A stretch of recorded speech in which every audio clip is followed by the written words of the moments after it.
నిన్నటి వరకు president Trump India Pakistan విషయంలో మేము ఉండవని మార్కో రూబియో అనడం మీరు విన్నారు, secretary of state. Vice president Pence చెప్పడం మీరు విన్నారు. కానీ నేను హోప్ విడిచిపెట్టలేదు, పుష్ చేస్తూనే ఉన్నా, రాత్రి పగలు పని చేస్తూనే ఉన్నా. ఇప్పుడు అందరూ ఒప్పుకున్నారు యుద్ధం చెయ్యము అని అన్నారంతే. యుద్ధం ఆగిపోయేటట్టు ప్రార్థించండి.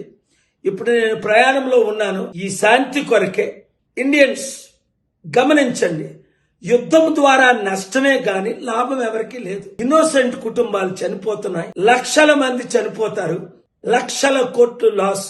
అలాగని టెర్రరిస్ట్ మనల్ని అటాక్ చేస్తే మనం విడిచిపెట్టేదే లేదు. కనుక చాలా విషయాలు నేను మాట్లాడకూడని ఉన్నాయి.